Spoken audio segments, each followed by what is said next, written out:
ফের কর্মবিরতির পথে জুনিয়র চিকিৎসকেরা। হাসপাতালগুলিতে নিরাপত্তা সুনিশ্চিত করার দাবিতে আবারও কর্মবিরতির পথে হাঁটলেন জুনিয়র চিকিৎসকেরা। সোমবার বিকেল 5টার পর থেকে তারা যে কর্মবিরতির পথে যাবেন তা আগেই জানিয়ে দিয়েছিলেন জুনিয়র ডাক্তাররা। সোমবার ছিল আরজিকর মামলার সুপ্রিম শুনানি। শুনানিতে সাগর দত্ত মেডিকেল কলেজে চিকিৎসক এবং নার্সদের ওপর আক্রমণের প্রসঙ্গ ওঠে। চিকিৎসকদের নিরাপত্তা সুনিশ্চিত করার দায়িত্ব রাজ্যকে নিতে হবে বলে মন্তব্য করেন প্রধান বিচারপতি। সুপ্রিম শুনানির পর বৈঠকে বসেন জুনিয়র ডাক্তাররা। এরপরই লাগাতার কর্মবিরতির সিদ্ধান্ত নেন তারা। আরজি করে নির্যাতিতার মৃত্যুর দ্রুত বিচার, এর পাশাপাশি হাসপাতালগুলিতে পুরুষ ও মহিলা পুলিশ কর্মী দিয়ে নিরাপত্তার ব্যবস্থা সহ 10 দফা দাবি জানিয়ে প্রেস বিজ্ঞপ্তি প্রকাশ করেন জুনিয়র ডাক্তাররা। মঙ্গলবার সকাল থেকে ফের কর্মবিরতি শুরু করেন তারা।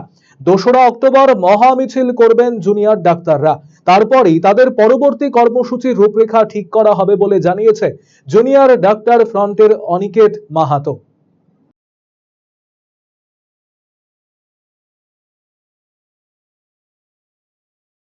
তাহলে আমরা যে জায়গাটা বলেছি সেটা এটাই যে কোর্ট মনিটর যে সিবিআই ইনভেস্টিগেশন চলছে সেই জায়গা থেকে আমরা মনে করি যে অতি দ্রুততার সাথে এই তদন্ত প্রক্রিয়া সম্পন্ন করা উচিত এবং যে বা যারা দোষী তাদেরকে আইডেন্টিফাই করা এবং দোষীদের শাস্তির ব্যবস্থা করা, অ্যারেস্ট করা, এই জায়গাটা আমরা চাইছিলাম। এবং এই ঘটনার উদ্দেশ্য কী ছিল, মোটিভ কী ছিল, সেই জায়গাটাকে সামনে আনা হোক। যদি এই জায়গাটাকে সামনে না আনি তাহলে আমরা নিরাপত্তার প্রশ্নে সুরক্ষিত বোধ করতে পারবো না। সেই ডাইরেক্টিভ নিয়ে আজ 12-13 দিন হয়ে যাওয়ার পরেও কোনো রাজ্য প্রশাসনের দিক থেকে সিসিটিভি থেকে শুরু করে এই রকম কিছু কাজকর্ম ছাড়া, তাও তার গতি অত্যন্ত শ্লথ, এই ছাড়া স্পেসিফিক কোনো কাজ আমরা দেখতে পেলাম না। তাহলে সেই জায়গা থেকে আমরা পূর্ণ কর্মবিরতির ডাক দিয়েছি এবং মনে করি যে রাজ্য প্রশাসনের দিক থেকে সদর্থক ভূমিকা নেওয়া হবে এবং সুপ্রিম কোর্টের দিক থেকেও যে জায়গাগুলো আমরা চাইছি সিবিআই ইনভেস্টিগেশন প্রক্রিয়ার মধ্য দিয়ে যে জায়গাগুলো চাইছি সেই জায়গায় অতি দ্রুততার সাথে ব্যবস্থা গ্রহণ করা হোক। হ্যাঁ, আপাতত সেই কর্মবিরতি চলছে। কালকে আমাদের 10 তারিখ একটা মহা মিছিল এবং মহাসমাবেশ আছে, তাতে আমরা সেই কর্মসূচি পালন করছি।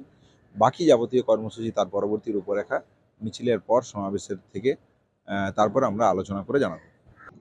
এদিকে জুনিয়র চিকিৎসকদের কর্মবিরতি নিয়ে প্রশ্ন তুললেন তৃণমূল কংগ্রেসের মিডিয়া প্রতিনিধি কুণাল ঘোষ।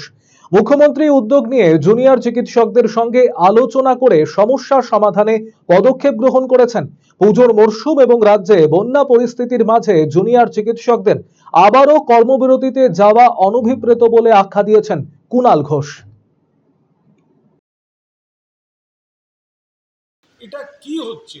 সুপ্রিম কোর্টে আপনাদের লয়ার বলছে আপনারা কাজ করছেন বা কাজ করবেন, আপনারা এখানে সমস্ত কাদের বুদ্ধিতে, কোন উদ্দেশ্যে এই ধরনের ঘটনা আরজিকর তার তদন্তে এখন সিবিআই, যে অ্যারেস্ট হয়েছে সেটা কলকাতা পুলিশ করেছে, তদন্তে সিবিআই, আর অন্যদিকে সুপ্রিম কোর্ট হচ্ছে মামলাটি দেখছে, সেখানে এই সময় আবার কর্মবিরতি। এটা কাদের স্বার্থে, কোন উদ্দেশ্যে, কিসের জন্য? এত মানুষের এই সময়টা চিকিৎসার জরুরি পরিষেবার দরকার হতে পারে, বন্যা পরিস্থিতি রয়েছে, পুজো এবং উৎসবের মরশুম রয়েছে, এত মানুষের অর্থনীতি জড়িত, সেখানে আপনারা এক সাধারণ মানুষের কথা না ভেবে এটা কাদের পরামর্শ, কারা চাইছে এই ধরনের পরিস্থিতি তৈরি করতে? দয়া করে আপনারা এগুলো পুনর্বিবেচনা করুন এবং মাননীয় মুখ্যমন্ত্রী যেখানে নিজে তিনি বারবার অতীত আহ্বান জানিয়েছেন, আবেদন জানিয়েছেন, আপনারা কাজে যোগ দিন। অফার মানে খোসলা, এক ভরপুর স্বপ্ন, আপনার নিজের দোকান, একান্ত আপন। খোসলা ইলেকট্রনিক্স, সবকিছু এখানে, আপনার ঘরের আনন্দ এই মধুর বনে। পুজোয় এবার সবার মুখে হাসি, কারণ খোসলায় অফার্স রাশি রাশি। ভীষণ খুশি মন এবার, খোসলা প্রিয় আমাদের সবার। খোসলা ইলেকট্রনিক প্রাইভেট লিমিটেড, ঠিকানা মোহনবাটি বাজার, রায়গঞ্জ, রায়গঞ্জ জেলা আদালতের বিপরীতে।